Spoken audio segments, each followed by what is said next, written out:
Welcome to Aarhus, the location for our 5th import race in this, the 14th edition of the Ocean Race. On the east coast of Denmark, this harbour city has welcomed the teams in from their 3,500-mile transatlantic blast.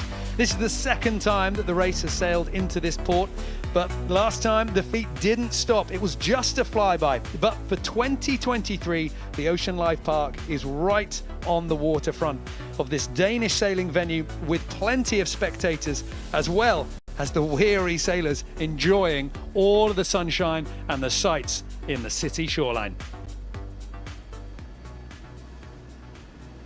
There's a big question as to what would be the conditions for racing today, but the breeze is building. In fact, we might be seeing the peak of the sea breeze at the moment. So with racing about to get underway shortly, we look set for some pretty good breeze to power our boats around the course. And joining me for the racing today is previous Ocean Race skipper and legendary round-the-world sailor, Dee Kafari. Dee, good conditions, if a little bit light, for our IMOCAs today. Well, much better than we saw this morning. We've actually watched the wind rotate throughout the morning. This sea breeze has filled in. It's slightly more pressure than we saw earlier. So I think we're going to have some good racing, if, as you say, not quite the spectacle that we've seen in previous venues. But I'm sure they will not disappoint, and there will be excitement on the course. Excitement on the course, and of course for the sailors, a little bit of a difficult decision here, Dee, because they're going to have to choose what sails to use and how to kind of attack this racetrack with a wind that might change. That's right. It's much easier when it's all filled in and set, and you kind of all see all the boats choose the same sails. But everyone's going to hold on to last minute so that they can make the decision of what they think is going to stay for the race. The big drawback with only 4 crew on board is if they have to do a sail change throughout the course, that makes it a major. And that's why we're seeing these sailors at the moment on the top of the deck, looking out, trying to work out exactly what that breeze is doing. That is going to give them that push off the start line, and there is the committee boat, one end of the start line. That's where this import race is going to begin. But what about the teams that are out there on the water? Let's take a closer look at our teams for the import race today in Aarhus. Well, first up, 11th hour racing team. This is the Americans, and Charlie Enright's team has the momentum with them, with back-to-back leg wins putting them on top of the overall leaderboard. They're also sitting on top of the import series, so this team is doing something right, keeping their crew lineup very familiar, with Justine Mathieu stepping back on board for today's racing. Team Holcim PRB looks very different. Kevin Escoffier is no longer with the team, and Benjamin Schwartz become the new skipper, who has been with the campaign since the start, though mostly on the shore. Backing him up is Ocean Race Europe winner Johan Richomme and Martine Lepep, and of course Abby Ehler as well. Team Militia and Boris Herrmann's German team had a strong import performance in Newport, and they now sit 1 point behind 11th hour racing team in the import series. Boris Herrmann has kept his crew lineup largely the same, except for Axel Pillon coming on board to round out the 4-person squad. And Bioterm, after such a tough transatlantic leg, they have had a very limited time to prepare for today. They have only arrived in Aarhus last night, but they are ready to get back out in the water and find some speed. Where are the scoreboards at the moment? And the overall race scoreboard has the American team with Charlie Enright as skipper on top, 1 point clear of Team Holcim PRB, and Team Militia in third, just slipping down after that transatlantic double point leg. It's going to be interesting to see out in the water who can perform and who can make a difference to that scoreboard. And one of the ways they can do that is the import series. The import overall is going to count as the tiebreak, and we look set to have some very close scores when we get to that grand finale in Geneva. So for the moment, Charlie Enright on top on this scoreboard as well, but that could change unless the American team keep to their strong form here in Aarhus. All boats, 1 minute to the platform signal. Okay, there we go. The 5-minute countdown has started, and we've got the committee boat in position out on the water just in front of the city shoreline. This is one end of the start line, and of course it will be a reaching start. And we can see the teams getting ready out on the water at the moment, getting themselves set up. And Dee, once again here, this is a situation where you see those boats with multiple head sails up, hedging their options. That's right. They've got their big code sails at the front of the bowsprit. They've got they've got the Genoa ready furled as well, which always stays there. And they're weighing up their options of which sail they're going to be choosing. No one wants to go early and show their cards, but everyone's keeping an eye on the weather and also each other. 10 seconds. And it's going to be, there are not going to be that many opportunities to get it right straight off the gun. The course that we're seeing here is pretty short. And as we get another minute just ticking away here on the countdown, Dee, can you talk us through this inshore course, what we're going to be seeing our IMOCAs racing around today? Well, it's going to be familiar to a lot of our viewers that have been following this race. It's got the 4 corners in. We're going to do multiple laps depending on the pressure of the breeze. But we're going to have that reaching start, so we'll get peak speeds. We've also got these corners to turn, and it's tactical when you drive, and then as you come along the other reach, then when you tack to come back round for the second lap. We're looking at the moment to do 3 laps, but this may of course change. Now the breeze should be building throughout the afternoon, but it's that reaching leg that's going to be super fast as they come into that finish on that final corner. Lots of corners, lots of opportunities, as we have seen already in the Airport Series, for small mistakes to spiral into something big, a bad furl on a sail or attack on a jibe. We've seen a lot of the teams slipping up with something like that and it turning into, well, I mean, almost, you know, not finishing. In fact, we have seen boats timed out from these races before. So small areas to focus on, making all the difference as we go on board now with Team Holcim PRB. Abby Ehler with the headset on here, eyes out. And Dee, you know Abby very well here. I mean, already she's somebody that doesn't always look stressed, but she's focused. Totally focused. You'll be hard pushed to distract Abby when she's got a job to do. And she takes that familiar role that we've seen her do before, where she's on deck, she's eyes out, and she's communicating from the front of the boat into the guys that are working in the cockpit. She's the continuous crew member that's sailed the most miles on this boat during the race, because there's a lot of new crew members, as we've seen in the lineup, but they're all used to sailing with each other. They've all got a background of sailing short courses together, so they're going to perform, but she's obviously the one that knows the boat the best. So it's going to be really key communication for that team today. And it's all going to be about what this breeze is going to do. That is why we're going to see them out. And we've got a man on the inside. We have got Hugo Lepemic, a coach with Team Militia, out on the water. Let's go to Hugo now and get the latest on the conditions. Hi guys, I hope you are warm and cozy in your commentating booth, because here it's quite chilly, but at least it means we have some wind. It was the big question we had this morning during the Malaysia team briefing. Are we going to drift around in front of Aarhus, or are we going to sail and showcase how amazing those boats are? And it's good to see that the boats are moving, and I can even see some clouds above the shoreline. That could be a sign of a thermal breeze. We had them yesterday and the wind picked up to 14 knots, so hopefully it's a good sign. And I can see the boat coming towards us, and I think it's a good day for an import race in front of Aarhus.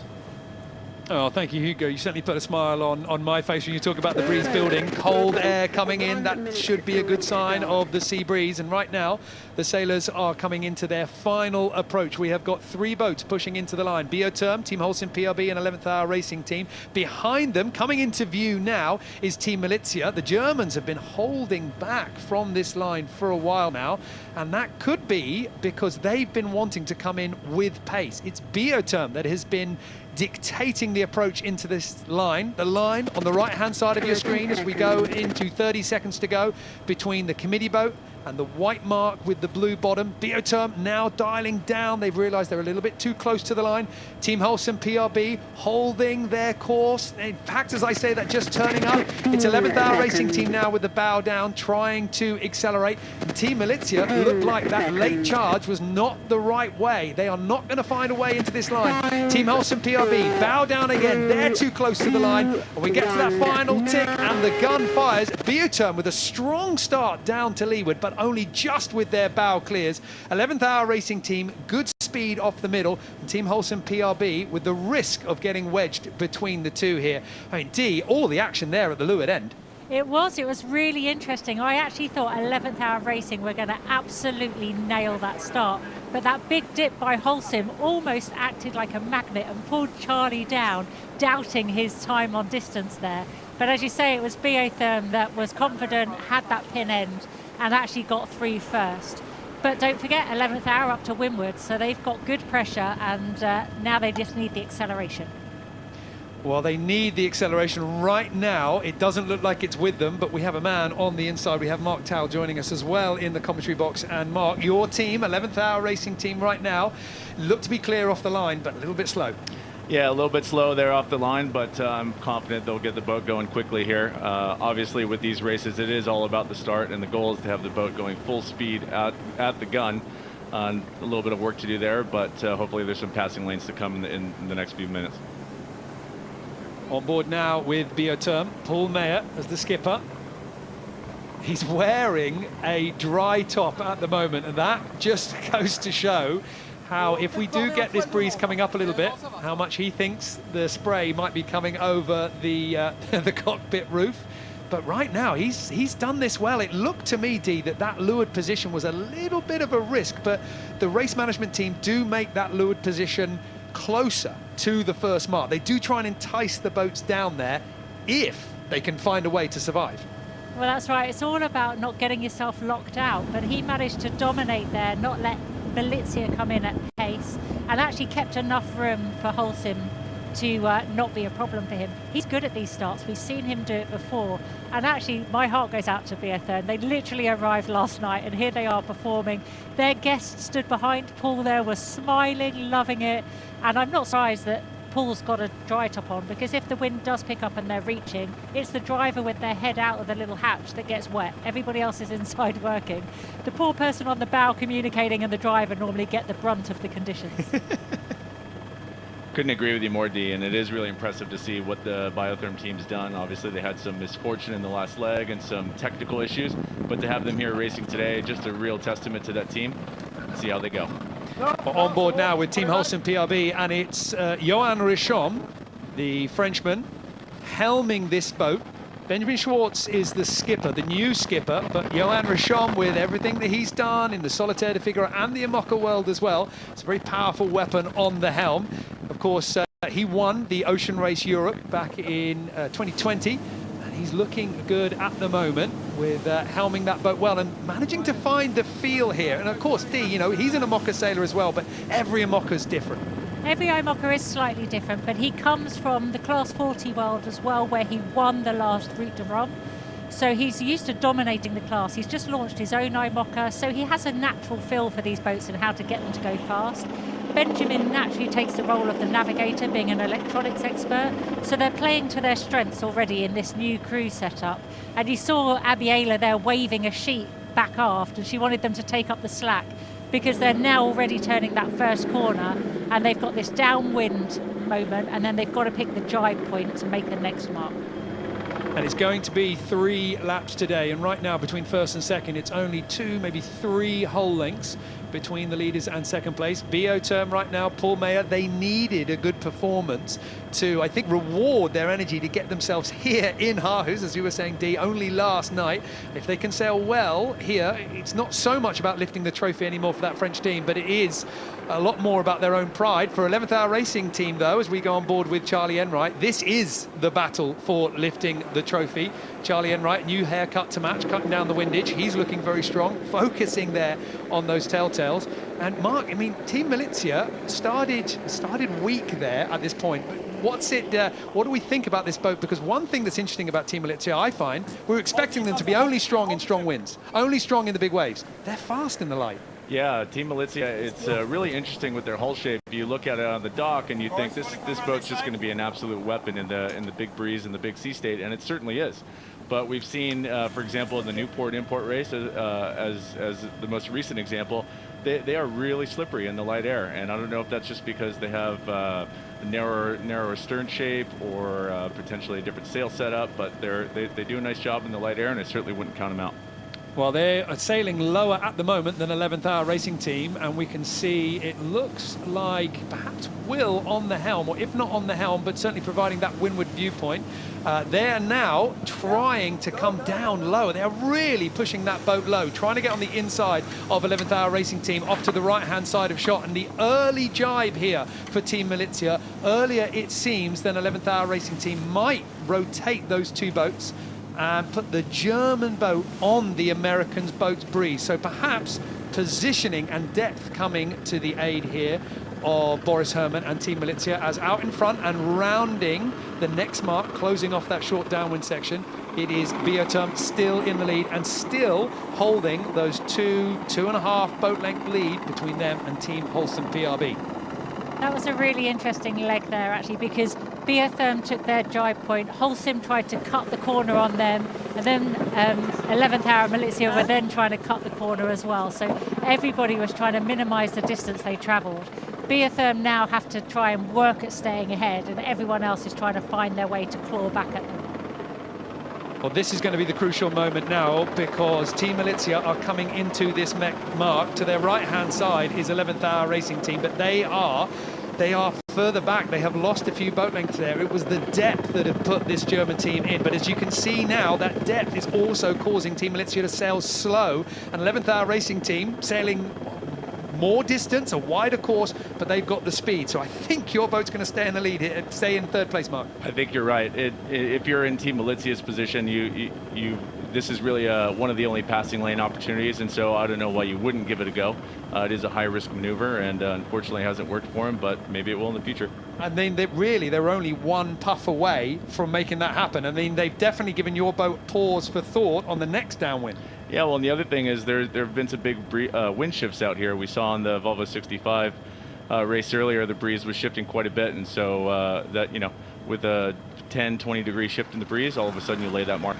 Well, didn't get the pass here for Team Milizia. Boris Herrmann wasn't able to slip past, so they remain in fourth place. But they have shown that you need to be on guard if you want to keep Boris Herrmann and his crew behind you. But for the moment, a few boat lengths to the advantage of 11th Hour Racing Team in third place, with Team Holcim PRB in second and Bioterm in first, as we go on to the long reach back to the other side of the course. We're about halfway through the first lap here of the import race. Two more left-hand turns to go before we come through that start-finish line and starting lap 2. And Dee, we've been talking so much about the breeze, we've been talking so much about whether we're going to see a sea breeze. Right now, I'm sure these boats will be wishing for a little bit more power.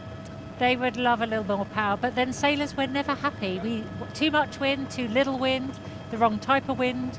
You know, there's always something for us to complain about, but that's what keeps it interesting. No 2 days are ever the same, and we learn all the time. So everyone's facing the same challenges, everyone's got the same shifts. The trimmers are really going to have to be on the point so that they're keeping maximum boat speed all the time. And it's interesting who the voices are on the boats of where the direction comes from. Is it the person on the bow looking out for the wind shifts ahead? Is it the trimmer feeling it in the sails? Or is it the driver feeling it in the helm? There's going to be an awful lot of coordination needed all the way around this course. But I want to get Hugo back in here because he's out in the water, but of course he's a coach working with Team Milizia. And Hugo, that was pretty close there at the bottom of the course for your boat. Yeah, I think we missed maybe a small gust that could have pushed us right in the inside and take the advantage due to the rule that makes the boat in the inside of the buoy have the priority. So we missed this by, I think, one boat length, but it won't stop us. I know that Boris and Will are willing to do well. We've got Axel and Rosie inside the boat doing the work on the winch, and I know the mindset this morning was clearly let's attack, because we are 1 point behind 11th hour, and this is an important leaderboard for us at the end of the race.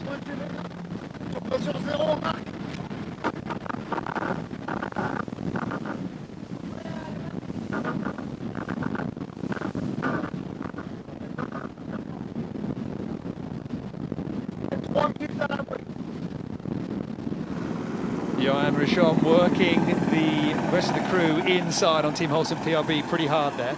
Yeah, it is interesting also to look at this shot. You see all the windward foils out. Obviously for speed, for increased speed, it'd be great to pull those in. I think it just goes to show how hard these boats are to sail on an inshore course with just 4 people. Winding those foils in is a big job, and looks like the teams are electing to leave them out for now.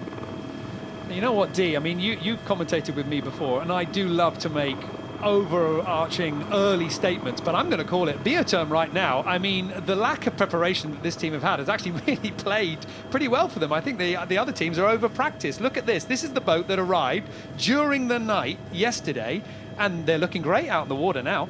Well, it's funny, isn't it, that you can overthink these things and you can maybe go into too much detail, and actually you just got to get out there and sail. They're probably in the back of their minds. I can imagine in the back of Paul's mind is the long jobs list he has to do before the departure on Thursday, and how quickly he can get the boat back to the dock so the shore team can jump on and tick these jobs off. But in the meantime, well, let's just sell what we've got, and that's exactly what they're doing. And at the moment, it's his to lose. So if he makes some mistakes, that's going to cost him rather than other people taking advantage on him. And this is a fair lead. This is a team that won that lead off the start line, being smart, skilled, brave enough to go for that leeward position on the line, but with enough pace to make it work for them. So the lead that we're seeing at the moment for the Frenchman and his crew is absolutely well deserved right now. And as they come to the next turning mark, Mark 3 of that first lap, there's that left-hand turn, and it looks set to be a true beat between Mark 3 and Mark 4. So a wind in of that big Code Zero, that masthead sail, before we'll see them tack up. And the speed's slow here, Mark. This is where we get that compression, and suddenly those boats behind feel very close. Yeah, we've seen this in previous import races, obviously a compression as they start to turn upwind. And the other thing that we should watch is the difference in tacking styles. We've seen that as well. Some of the teams going for the full furl tack, winding the sail entirely up, and others going for the blow-through method. So, yeah, we'll see how that plays out. And of course, if you get it wrong, as we've seen before, those, bad furls or a tangle on the sail can be a real problem here. It's interesting, just watching here, Dee, just the headsets on board these boats. Normal sailing, you'd just be relying on, your voice to carry it through, but the IMOCA's, the windage, I guess. Interesting to see technology there. It's so important, because literally you'll be screeching each other, and some people are working inside, some people are working outside, and you really need that clarification that what you've communicated has been heard, and it's so hard to do. So actually the technology that allows them just to speak normally and be heard really clearly is really important. And I'm laughing now when we think of going from a reach to the inboard upwind position to them being back on the reach, how easily they can change the sheeting angle of these sails. Because in Newport, we saw with Francesca in the booth, the 11th hour had 2 sets of sheets on, one for the inboard setting and one for the outboard setting. We noticed that, and I wonder how many of the other teams have maybe adopted that style to change their thing a bit easier. Maybe I gave away a secret there, Dee. Well, I know, that's the problem with commentary. If we spot it, we're going to talk about it, and it's really hard for you guys to deny. I'm having flashbacks here because the commentary that we had in Newport with Sam Davies from Bioterm and Francesca Klapčić from 11th Hour Racing Team, and it was all about the two of them going, well, what have you done, or what have I done, and sharing secrets and stealing ideas. But for the moment, at least, your teams, the sailors out there, they are on their own. Team Holcim PRB getting a tack in, but they are tacking well below the line of Bioterm at the moment. It was interesting seeing those two teams sailing up from Mark 3. It looked like Team Holcim PRB was holding a much lower line. Perhaps a little bit of a shift there for the Swiss boat, and Bioterm right now, they look a lot freer. Maybe they have tack late. Yeah, perhaps they've overstood a little bit, but they're quickly gaining that distance back with boat speed. They're powered up, they're at full speed, and you can see Holcim PRB is still working on getting the boat speed up, so I wouldn't be surprised if Biotherm's lead is just as it was at the last mark, or even quite a bit bigger. Yeah, I'd say that was extended there because Holcim had such a slow tack. Really noticed, and you'll see on the buoys that they're going around, they've got a little red buoy trailing. That's an indication of a little bit of current that's there on the water that they need to consider when they're rounding these marks, so they don't hook them up on their foils. And I guess you're right there. And essentially for Bioterm, they could lose 1 or maybe 2 boat lengths, but keep themselves safe in the knowledge that they were going to lay that top mark. They were going to round it without problems. And as you say, Mark, the speed is now with them. We are in the closing stages of that first lap as we're on board with Bioterm. That is the committee boat. That is the line that will close off lap 1 and start lap 2, and behind Team Holcim PRB have only just rounded Mark 4, so I would say that's firmly a gain in terms of distance and time for Bioterm at the moment. Abi Ila just pushing that microphone in close at the moment. I mean, Dee, I know that you race at this level, you know what it's like here. It's not just the words you say, it's the tone that you say it in as well. It's the mood that you're dictating, keeping that microphone in close, speaking calmly. Definitely, and you're just behind them. We talk about 4 crew members on board, and we're seeing lots of people. They're actually carrying guests, and the last thing they want to be doing is screeching right next to the guests and looking like it's a bit stressful. So you keep it calm, you keep it quiet, and then you keep it efficient, and everybody's really happy. Well, you cannot, at the moment, discard the tenacity of the German team. Team Militia is trying everything, as you were saying, Mark, on the sides of this course. That's where the opportunities to overtake, and they have gone for it, but they have gone yet again for very different approaches that way, and it's suffered with their speed. So, 11th Hour Racing Team, round the top, still in 3rd place, but the Germans are trying everything. Yeah, it's a tight race for 3rd here at the moment. All the teams are pushing really hard. Dee, you were talking about being relaxed. I had to have a little chuckle watching some of the guests on board Holcim PRB. They look incredibly relaxed. So the atmosphere must be nice on board that boat. Team Militia now rounding the 4th boat and about to come through for the start-finish line, closing off that first lap. They're still in 4th place, but all they need here is one shift, one twist in the breeze. I mean, if the shift came in there, they would have gone for it. I mean, Hugo is down on the water there, part of the shore crew with Team Militia. Hugo, your boat is really desperately trying everything here. They are not going to give the American team a free ride. That's for sure. I know Will and Boris, Axel and Rosie, they went on the water with, as we say in French, the couteau entre les dents, the knife between their teeth, and they really wanted to do well. And they know for a fact, and if you think about Itajaí, when Holcim did a mistake on the last tag before the arrival, there's always a chance to go past the boat in front of you, so they're not going to stop, I can promise. And one of the reasons why I'm sure your boat, as well as all of the boats out there right now, is fighting so hard for this import series, what is essentially just a very short 45-minute, 50-minute race compared to the miles and months of sailing that we've had, is because the racing today goes towards the import series, and it's that series that will break any ties. And I've got to say here, Dee, I think at the beginning of this edition of the Ocean Race, I wasn't expecting the racing to be as close as it was, the scores as close as it was, but there is no doubt that the import series is going to be crucial now as a tiebreaker. Well, I think when we ever start this epic odyssey that we do around the world, we never think the import is going to be relevant. We always think it's a bit of a distraction, it's a bit of an annoyance, it's a bit of an opportunity for guests and sponsors, but every year we see it count. I mean, even in the last edition, it made a difference to 6th and 7th place on that final day, and that difference for us, and we were part of that as Turn the Tide on Plastic, that it felt like we'd won the whole event by just changing that position on the import day on that final race. So it doesn't matter whether it's at the front of the fleet or the middle of the fleet or the back of the fleet, it will have an impact somewhere. So they can't help but be competitive when they're out there. Absolutely, and a little trip down memory lane 2 editions ago, we and Team Alphamedica finished the overall offshore series tied with Team Mapfre, and they were 1 point in front of us on the inshore series, and so that very final import race really was the deciding factor.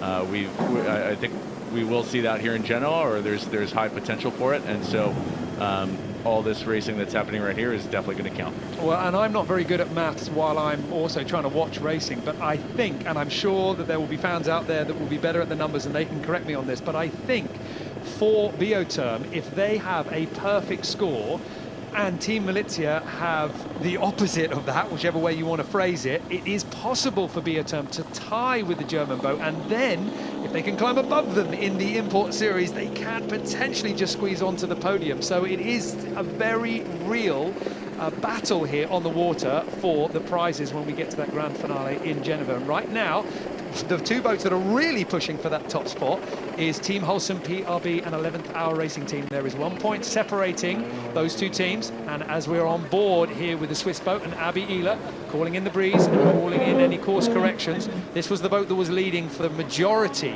of this edition of the race, and they are now in 2nd place. Let's have a listen in.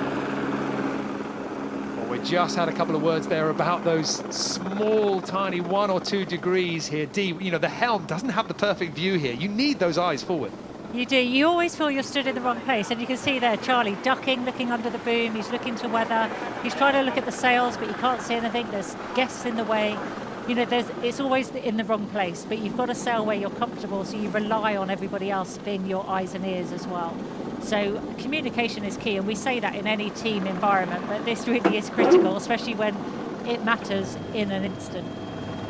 And this is probably going to be the most crucial part when it really does matter in any of the laps. This downwind section, this is where we can see the boats having opportunities to, as Team Malizia did, sail a little bit lower, a little bit slower maybe, but try and find a tactical advantage in terms of positioning.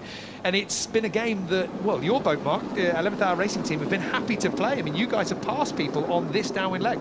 Yeah, you know, it's a big emphasis on the maneuvers. We keep talking about that, but also the positioning.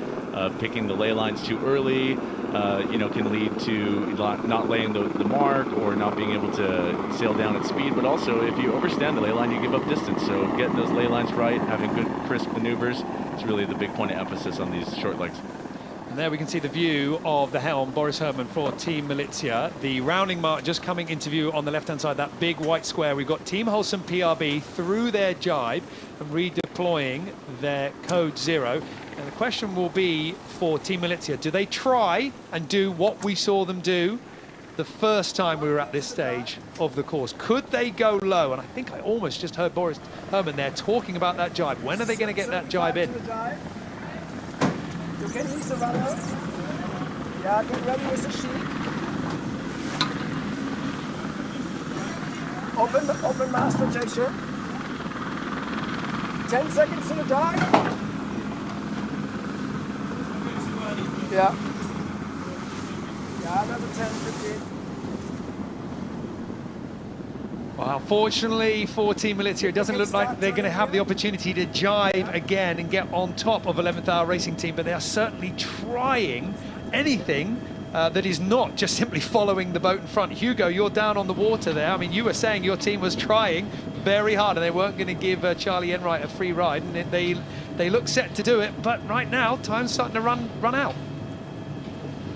Yes, correct. And I was actually looking at Holcim PRB doing the jibe, and I think they are a bit struggling with maneuvers. Before we started the live earlier, I saw them missing a tack, which I guess during a racing could make them lose like a couple of boat lengths. So if I were 11th Hour, I would keep pushing, because we have to remember that those boats, for most of them, they've been sailing so many miles together that maneuvers is like, they don't even need to talk to each other. It's like a choreography. But for the PRB, it's a new team, new crew, and they still need to learn a bit about how the boat is working and how to handle each maneuver. So if I were Mark and his team, I would keep pushing until the end, because there is definitely an opportunity here.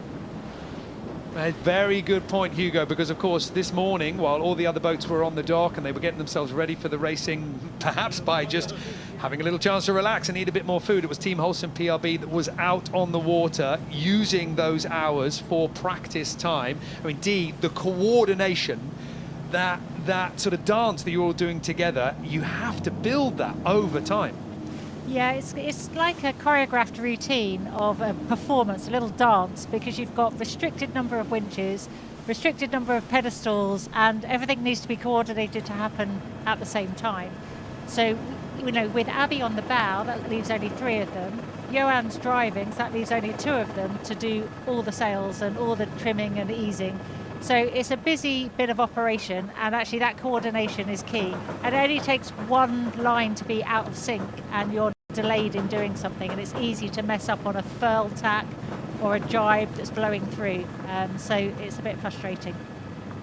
I mean, Team Malizia, they haven't done any of that. They haven't messed up on any of the maneuvers, I'd say, but they've risked, they've tried to overtake on a different line. And Mark, I mean, you know, we were all watching the VO65s earlier, and we saw in that fleet how having someone so tight behind you meant that you couldn't push ahead, you had to defend. But for your team, 11th Hour Racing Team, I mean, do you feel like they've shrugged Boris Herrmann off right now? This is a great shot here to just see the relative distances between the fleet. Biotherm's done a great job. They're out in front, clean air and extending, sailing fast. And to my eye, it looks like we on 11th Hour Racing Team have actually closed up the gap a little bit to Holcim and extended from Malizia, whereas a leg ago it was much tighter. So Malizia with a little bit of work to do here to catch up, and Holstein potentially with looking back, trying to protect as well. But still plenty of racing to come here and a few more maneuvers to go.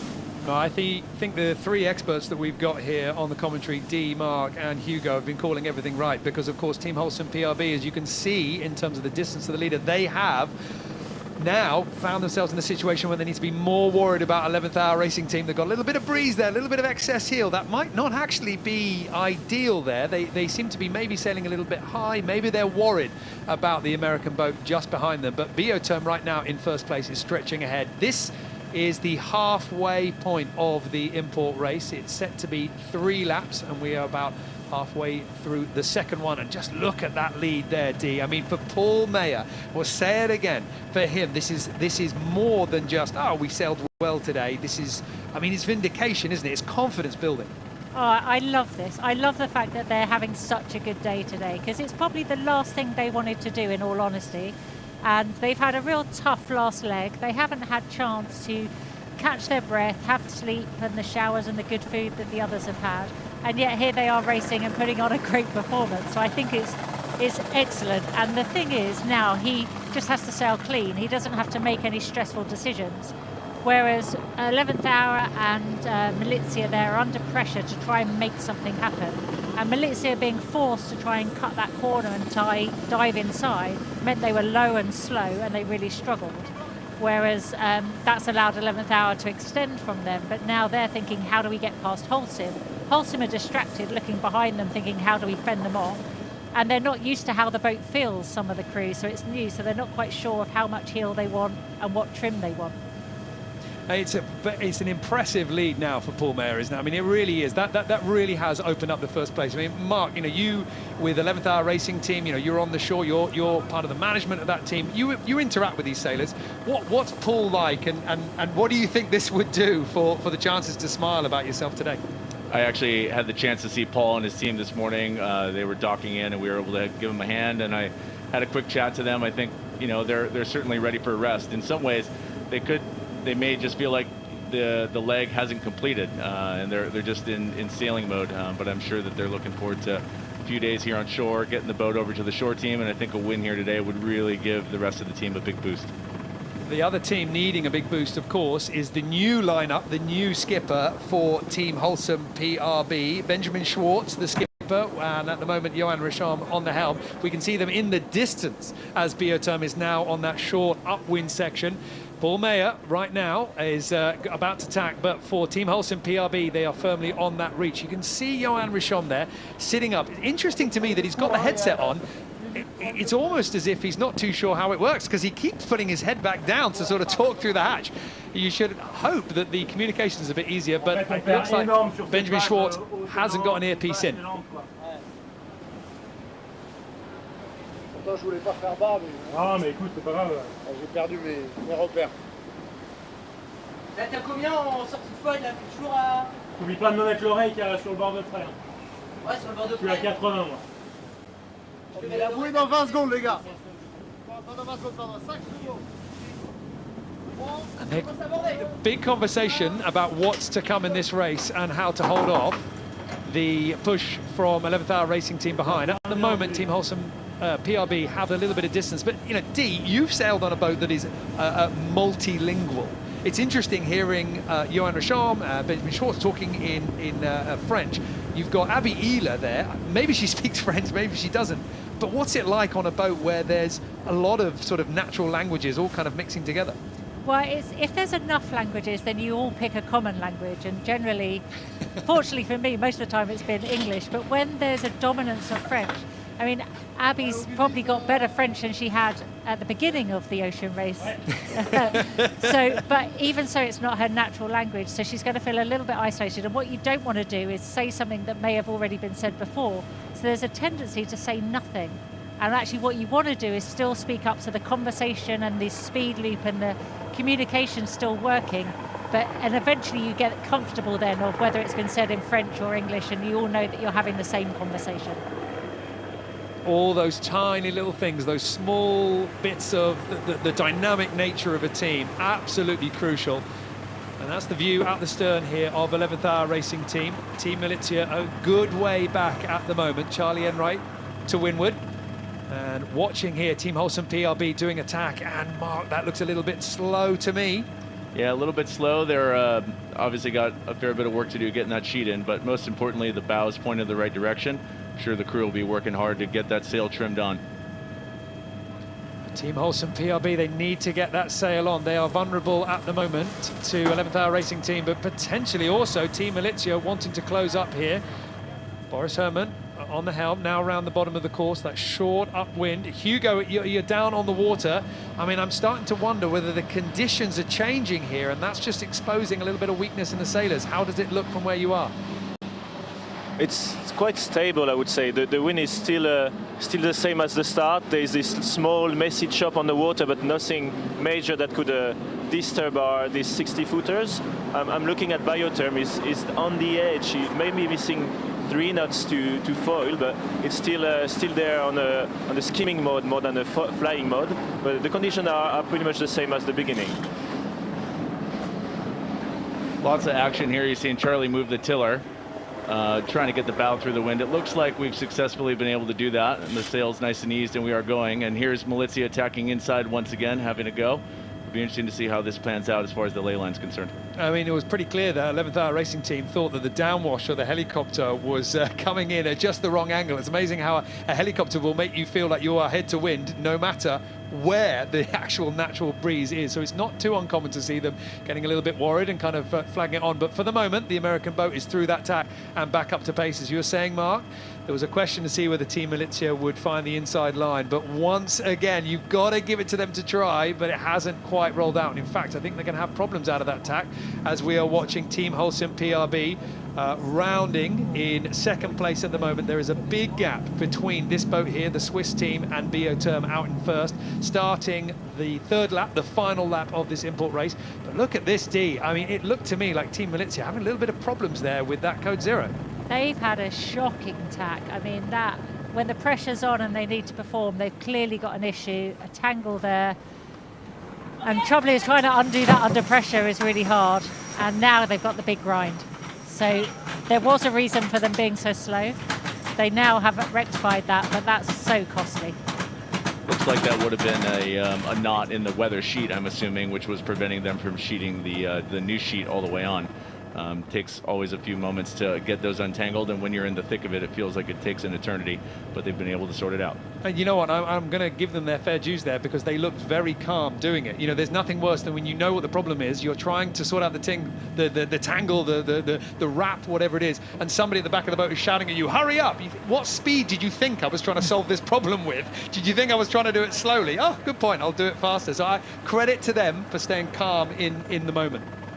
11th Hour Racing Team now coming up to the start-finish line and beginning lap 3, and you can see just ahead of them the boats that they are trying to close down. It is Team Wholesome PRB in second place, and then Biotherm a long way out. They are almost at Mark 1 for the third time. They are almost about to start turning to the left and turning on that short downwind section. And that downwind section is the bit where you are in the lead. That's the bit where you feel most vulnerable. So nice for Paul Mayer to have the boat so far behind. Oh, definitely. These gaps have actually helped all the sailors. I would say that that issue on Milizia has actually benefited 11th Hour. It's taken the pressure off from Charlie having to look over his shoulder. So now he can actually focus on how does he close down Wholesome PRB. Biotherm are happy to be ahead, but as soon as they bear away, they feel like they're going low and slow and feel vulnerable, because you know that everyone else is reaching at pace. And then they can do that jibe. As soon as they get on the other reach, then they get to breathe a sigh of relief while everyone else goes through that slow, low and painful process for the jibe. That little bit where you're grinding your teeth, waiting for the speed to come back. But trust the numbers, trust what you've done before. You know, your instincts are right, or certainly they have been right for Paul Mayer and the crew here on Biotherm. We wanted this team to do well. We wanted this team to finish the sailing today with a smile, knowing that they do have the skill. They've had an awful lot of misfortune on the transatlantic leg to get here to Europe, losing a shroud, falling off the weather system, extra days out in the water. But look at that lead at the moment. I'm going to jinx it because I do love to do it. Surely, at this point, the win is there for Paul Meyer. And if I have ruined it, I can see your facial expressions, Dee. I know. We will see. But right now, you've got to be confident that the French boat has got this there. But I guess the big question here is, Dee, you know, in your experience, at what point do you allow yourself to believe that you've got it? No, you can't. I can't believe you used the W word, Niall. What were you thinking, saying that he's got it to win? We've seen it before. You've seen it on numerous of import races around the world. Of course, I always call it and jinx it, yeah. Oh, but it's never over until you've crossed that finish line. Literally anything can happen. We can have disaster strike in all forms. You know, let's face it, just a few days ago they'd broken a shroud that could have lost them their wrist. The fact that it's still upright and they're still racing is incredible, and you know, kind of credit to the team.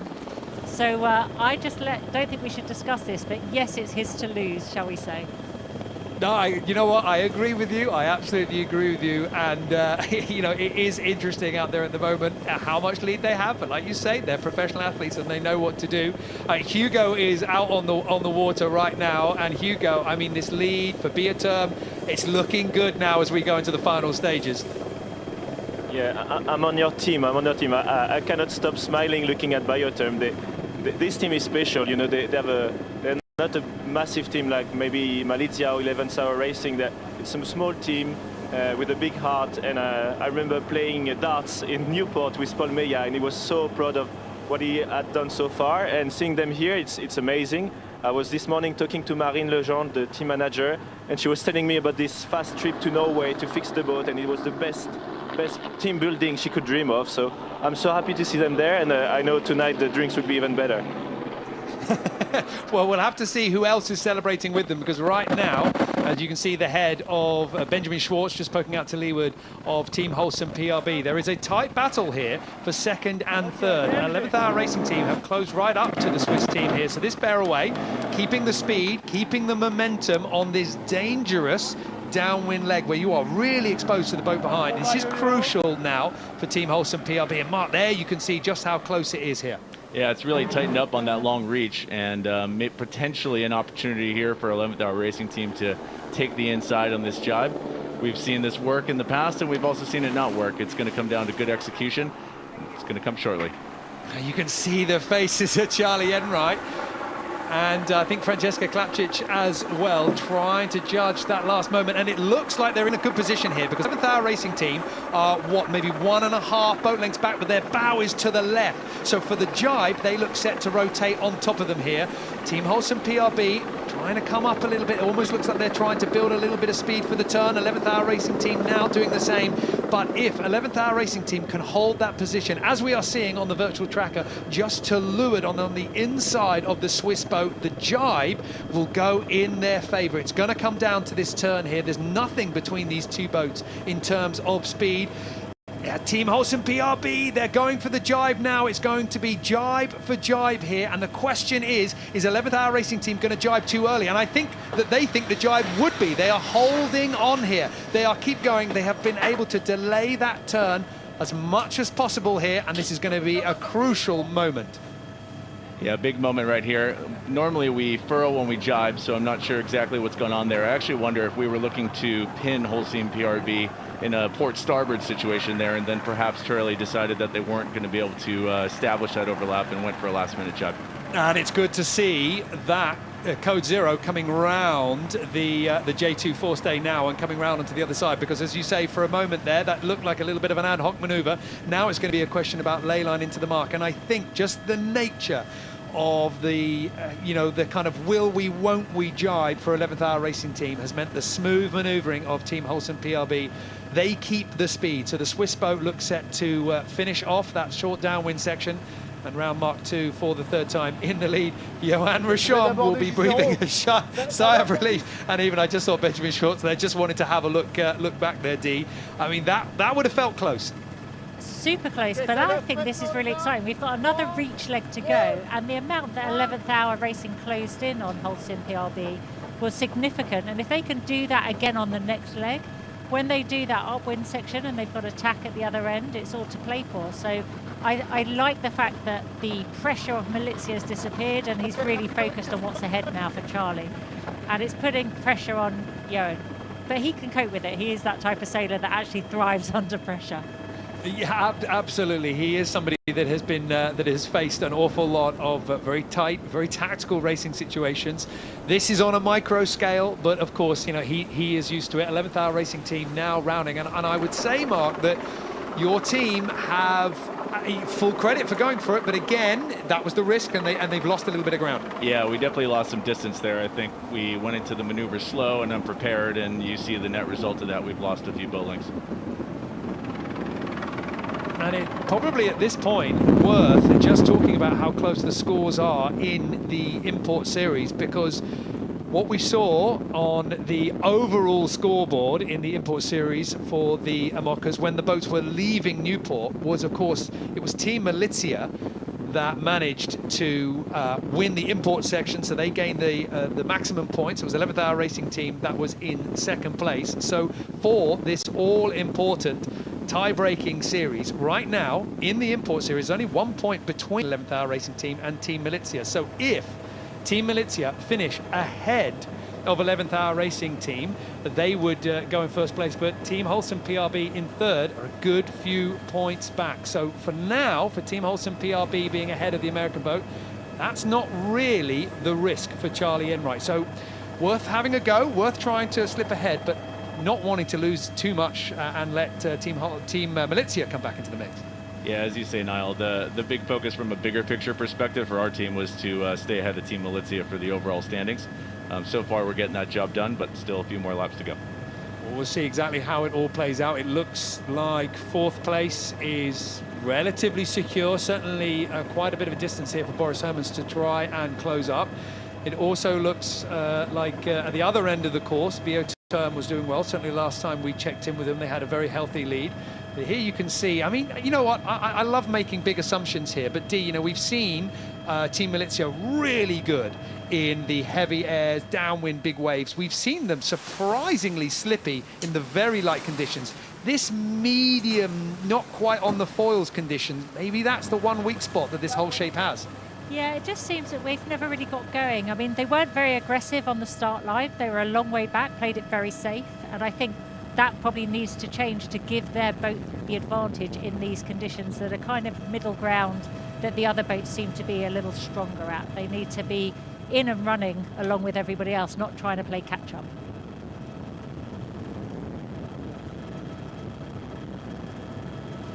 Well, at the moment, we have got Bioterm a long way out, and Paul Mayer is certainly enjoying the moment. How are you feeling today? And yeah, what's your plan for today, your tactics, everything? Actually, we are feeling really good.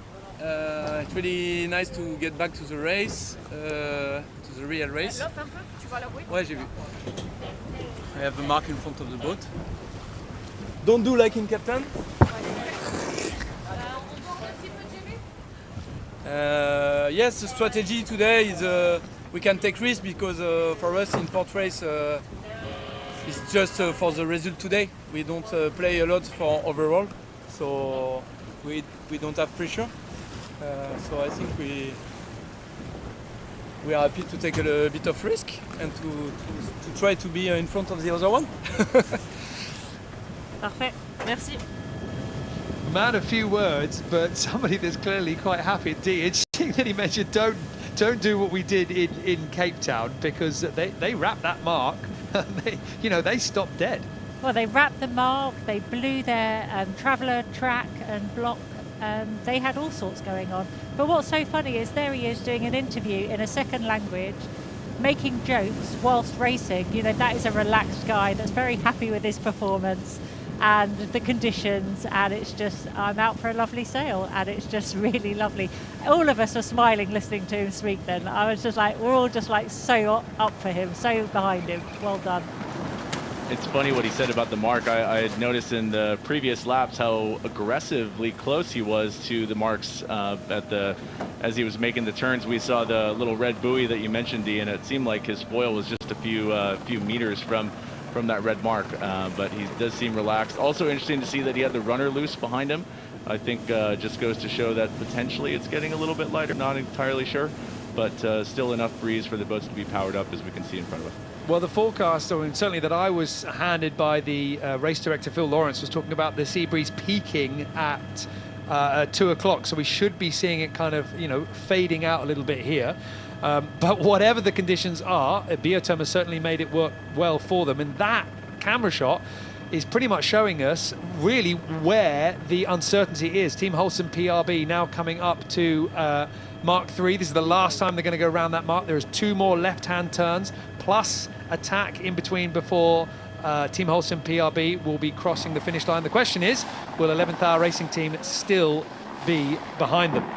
Now it's Johan Rashom helming Team Holcim PRB as they come round that mark, but this is Biotherm at the other end of that short upwind leg, and Biotherm now bearing away, this time a very wide mark rounding, as you're saying, Mark, very wide, keeping things very safe and very controlled. There's no need to do any risk at this point. I was worried that I was going to jinx things, but Paul Mayer stayed cool, the crew providing all the assistance that he needed, finding the speed for this IMOCA through the waters here of Aarhus, and for a team that has had such a journey in this edition of the Ocean Race, particularly the journey from the United States to the shores of Europe and the shores of Denmark, now here performing very well in the tricky waters off Aarhus.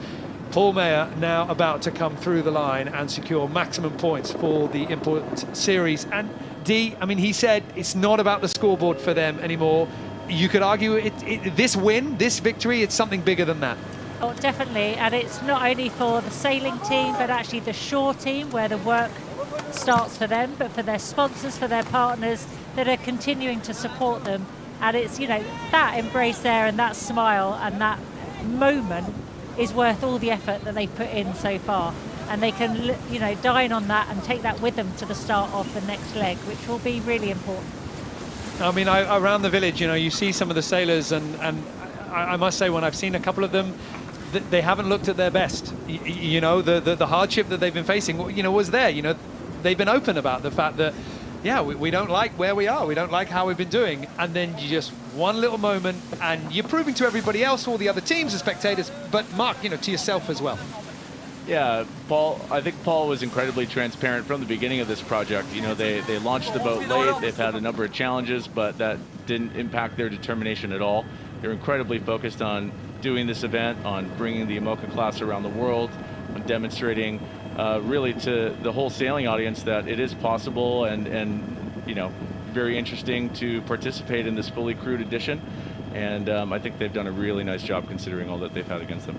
And they are not through yet. We look set to see some other strong performances from Biotherm if they can keep that performance up. Right now, Team Holcim PRB, that was the other boat with a big question mark, of course. Benjamin Schwartz now taking on as skipper for this team, a team that has been leading for the majority of this edition of the Ocean Race, but now second overall.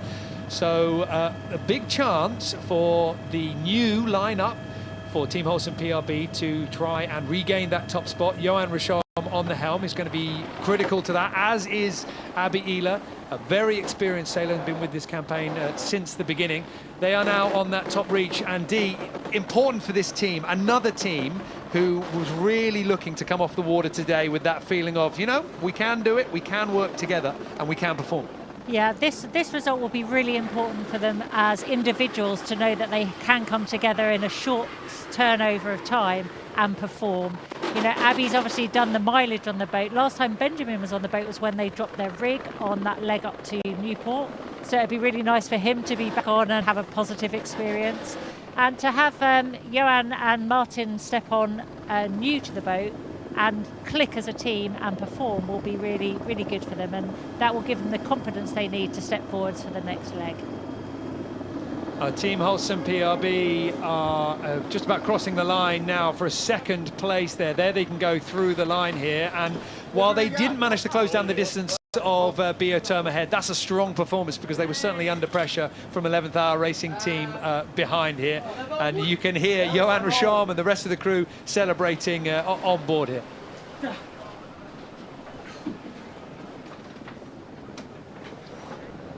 Benjamin Schwartz down below, the skipper of this team, but certainly for the import configuration of the lineup, he's just been down there grinding pretty hard. You can see Martin's got a bit of a sweat on his brow there. So Benjamin and Martin have worked really hard, while the other two have not been physically quite so active, but still been working hard to get that performance as good as it was to get second place. Yeah, it is interesting on these boats with just 4 sailors. It seems like the general philosophy is you have 2 people doing the majority of the physical work, 1 person being the lookout and 1 person driving. So the 2 doing all the grinding, they certainly earned their swig of water at the end. And getting very hot as well, I'm sure. And on board 11th Hour Racing Team, you can see potentially the difference in physicality, because Charlie Enright, while mentally he'll be drained, physically this was not too taxing on the tiller. They come across the line in 3rd place. It's not as well as we've seen this boat perform. It was really all about that start, as you were saying, Mark. That was really the focus. Didn't quite go their way. But in terms of the overall scores, this result here in Aarhus will do no real damage to the strong performance and the momentum that is with this team as we get into the final stages of both the Import Series and the overall legs for the Ocean Race. Meanwhile, behind them, still to round that final turning mark and then reaching into the finish, it's Boris Herrmann and Team Militia. And, you know, D, for this boat, it's interesting because, of course, the double points leg, the transatlantic dash that got them into Europe here, has seen this boat, you know, they went into it only 1 point off the lead. Now they're several points off the lead, and they're going to need everything here. They're going to need to perform well in the import and in the offshore as well. Yeah, they need it all to come together. I mean, they're not out of the running. The points are still close enough to be super exciting, so that's one benefit. But actually, they come off that double points leg with the record of the distance run, 641 miles, you know, and it was first minute Holcim PRB had it, then 11th Hour Racing had it, then Militia had it, and it kept swapping round. But actually, they came away with that distance run, so that's really nice kind of feeling to come away with something like that. But now the game at hand is the racing that's ahead of them. And for those tricky European legs, Team Militia certainly have an awful lot of experience with everything that we've got there. We've got, you know, Will Harris, you know, Boris Herrmann. I mean, everybody on board that boat. Rosalind Kuiper as well has done an awful lot of sailing around the European coast. So they come across the line here in Aarhus in 4th place. They tried tactically to find their way through. And I would say, Mark, they made the right moves, a little bit unlucky at times. Yeah, absolutely. They had a tough start. They were a little bit bowed back and in some bad air, and that put them toward the back of the fleet from on the first reach. But, you know, they brought out all the stops. They certainly tried to cut the corners, tried to have, you know, they had good crisp maneuvers, and unfortunately it just didn't really work out for them today.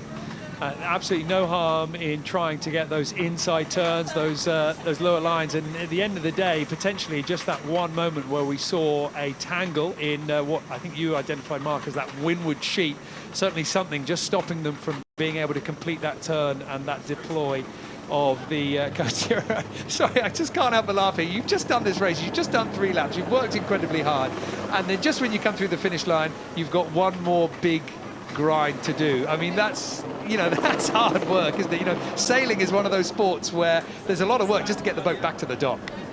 Yeah, and it's funny because the skippers then, or the helmsman's then going, right, let's get this sail away, can we do this, can we do that? And the crew are just thinking, can I please just have a drink, and can I get a breath of fresh air, let my head up out of the hatch? But actually the helm is exhausted as well from the mental concentration and the focus required. So they're all exhausted by it, but obviously the physicality has various levels depending on the role on board, as we've discussed. I think the other element too is, generally speaking, it was a very clean race. It doesn't look like there was any damage to the boats, and very quickly all the teams will shift their focus from today toward the upcoming leg start. If things hadn't played out that way, the last thing you want to do is bring the boat back to the dock and hand the short team a long work list. So from that perspective, everybody's won. And we have seen that in the past. I mean, we were talking about Cape Town before, but even back in Alicante, you know, boats with, you know, even just a bad furl, a little bit of damage, it might be a bit of wear and tear, or something major. Like you say, you know, you wonder how much the sailors kind of forget that they've got to nurture these boats around the world when they're in these import races, because once the start gun fires, you see them working pretty hard. it's a fine balance. You talk to them on the dock, and they're very focused on the leg and the bigger picture, and then the start gun goes off, and they're pushing incredibly hard and want every meter. So it is a tough balance to find, and today it seems like everybody's been on the right side of the line. And as a team manager, do you sometimes see that and kind of put your head in your hands? You're like, no, guys, remember, we've got to look after the foils, the mast, the sails. Yeah, I mean, it's easy to be the armchair sailor and sit back on shore and say, well, you should have done this and that differently. But at least in our team, we have full confidence in our sailing team, and full confidence in our entire team, really. And I think we've got to trust them to make the right decisions.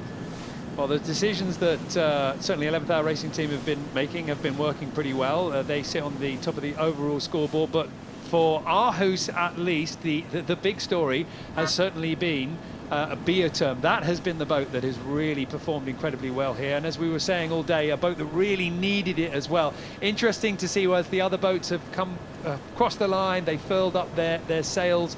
But Podium are kind of holding the whole thing as they're sailing all the way through among the spectators, and certainly Paul Mayer and the rest of the crew have plenty to feel very happy about.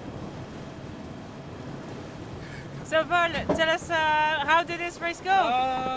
Actually, we had a strategy before the start, and it's going as we decided.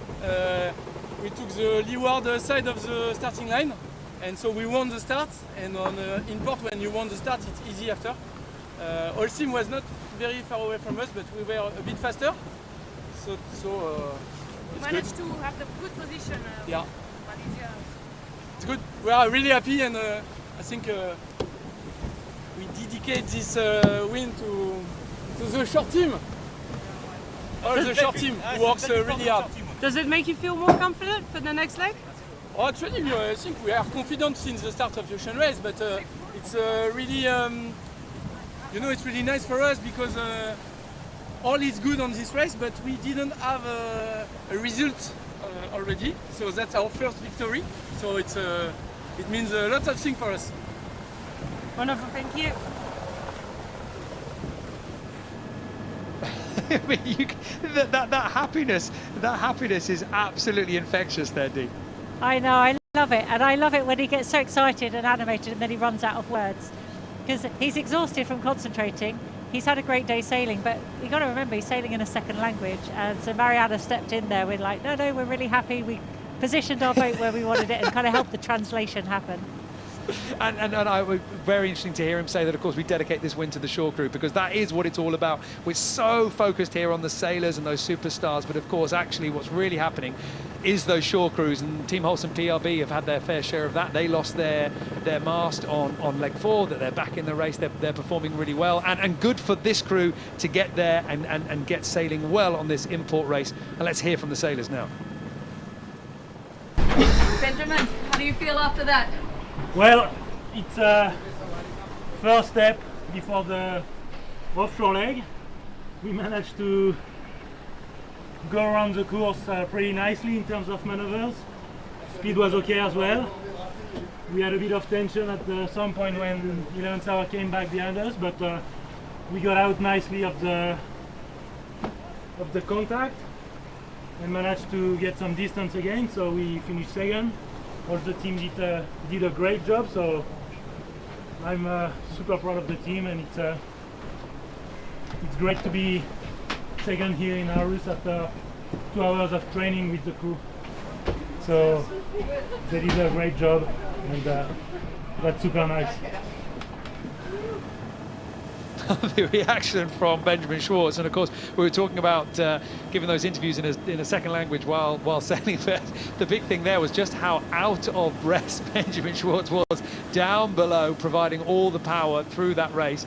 And even though it wasn't too strong in terms of breeze, there was an awful lot to do on those multiple corners and trimming that boat, and they put up a good fight, because it was 11th Hour Racing team that were chasing incredibly hard here. Charlie Enright really wanted to try and find a way past them, but couldn't quite do it.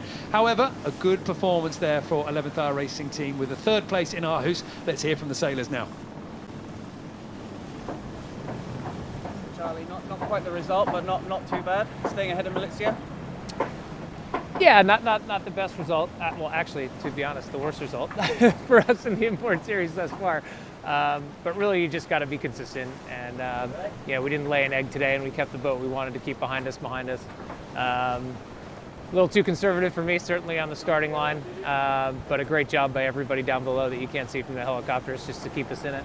Yeah, so you know, took care of business in some ways and plenty of room for improvement in others. Charlie Enright, skipper of 11th Hour Racing Team, and Mark, is always interesting, in my view anyway. Charlie's always, win, lose or draw, is always very pragmatic about the race. Yeah, Charlie's a really pragmatic guy. He's very analytical, and I think really his words there embody the whole ethos of this team, which is just trying to improve. We've been on a mission to get better every single day, top to bottom, inside and out, through all the departments. It's continuing to work for us, and I think, you know, there'll be lessons that we can take away from today and bring forward to the next leg. It's all about that improvement, and of course 11th Hour Racing Team are hoping to keep that up, as is Team Militia. They are wanting to find a little something extra. It wasn't there today in Aarhus, but let's hear from skipper Boris Herrmann. Really good training for everyone. It's a shame I messed up the start, but the rest is good. These laps are all about the start. What happened at the start? I was just late. We have a machine that's telling us early or late, and it shows 50 seconds early. So we take 5 seconds more, and then once we are going, we were like 50 seconds late. So there was a little change in wind, and I just took too much risk. I should have gone earlier. That's it.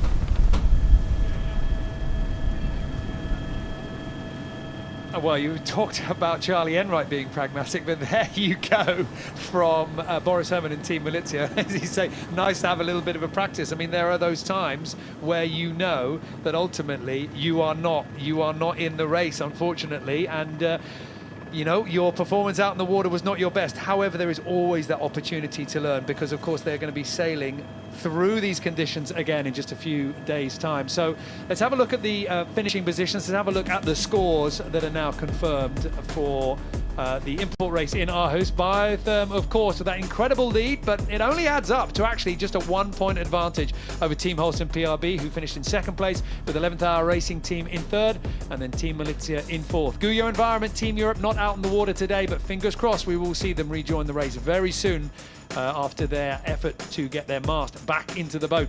So what about the overall import series? Well, it doesn't change things at the top. 11th Hour Racing Team still in the lead, 2 points clear now of Team Militia in second place, but it does bring Bioterm back up a little bit more in third place with 14 points, and Team Holcim PRB now sharing 14 points with them, with Guyot Environment Team Europe still down in fifth. Well, that's the scores, but what about the action out on the water? Let's have a look at how that race unfolded here in Aarhus. Well, it was really all about that start, and it was a very strong start for Bioterm down at that leeward end. 11th Hour Racing Team and Team Holcim PRB couldn't quite hold the speed of Paul Meyer. That risky leeward position turning into a strong lead and a chance to round in first place at that first turning mark and going onto that downwind leg. From there, Bioterm really started to stretch out in front. Paul Meyer really feeling the conditions and getting his crew to work well, turning that power in the sails into extra speed.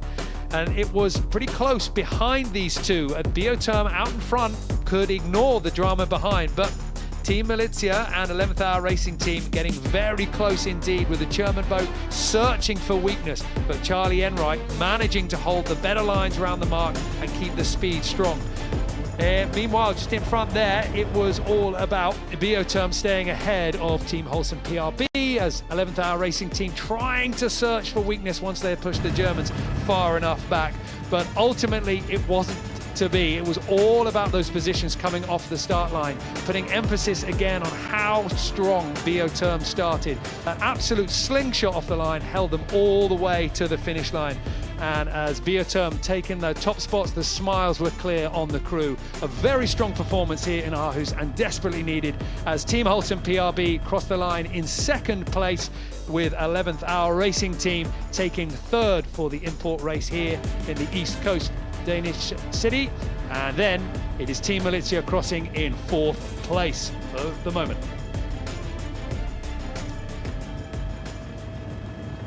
On not too many place changes out on the water here in Aarhus, but certainly quite the spectacle for the spectator boats that have made their way out on the course and are now escorting the boats back into Aarhus Harbour. For now, the teams will be celebrating their strong performance, potentially evaluating their weaker moments around the racecourse, but then the focus is going to shift as they are going to start looking at the racing to come, and that is going to be the leg start in a few days' time. This is the schedule coming up here. It is all about the leg 6 departure, and you can join us live on Eurosport 2. That is going to be on Thursday at 17:30 CEST. And it is certainly going to be pretty tightly contested, because getting out of this tricky bay here in Aarhus is going to set you up for a very important flyby in Kiel before then pushing on out of the Baltic Sea and all the way to The Hague.